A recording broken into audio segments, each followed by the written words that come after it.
What are the different types of World Trade Organization agreements? Agreements negotiated by members of the World Trade Organization fall into three broad categories: agreements governing the sale of goods, agreements covering the rendering of services, and agreements relating to sale and exchange of intellectual property. The WTO is a voluntary organization made up of representatives from the world's most prominent trading powers, including China, Japan, the United States, and most of Europe.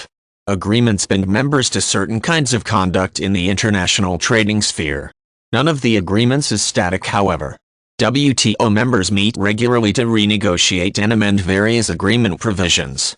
The core of the WTO is its agreements. When the organization formed in 1994, its main goal was to bring the world's major trading partners into some agreement about baseline trading rules, policies, and best practices. The WTO formed around the principles of the General Agreement on Tariffs and Trade, or GATT, a 1947 agreement pioneered by the United Nations.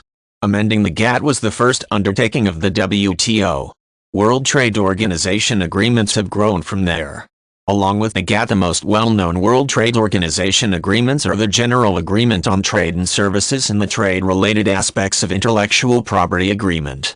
Together, these three agreements make up the backbone of all WTO agreement making. They also set the foundation for the three World Trade Organization agreement areas: goods, services, and intellectual property. From these three agreements have sprung nearly 60 extra agreements and amendments. A trademark feature of World Trade Organization agreements is a commitment to liberalized open trade and harmonious relationships between countries and trading partners. Agreements deal with a wide variety of topics, from trade tariffs and import exclusions to privileges for developing countries, agreements on agriculture rights, and punishments for countries not in compliance. As detailed and as regulatory as the World Trade Organization agreements are, however, it is important to remember that they are just that, agreements. Countries have no legal obligation to follow any of the prescribed mandates, even if they formally agree in a WTO setting. Compliance disputes are typically handled by the World Trade Organization's Dispute Resolution Center.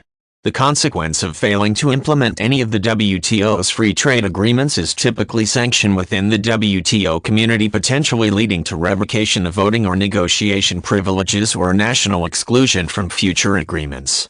World Trade Organization agreements are the products of WTO meetings and conferences. These happen in various global locations, typically on a biannual schedule.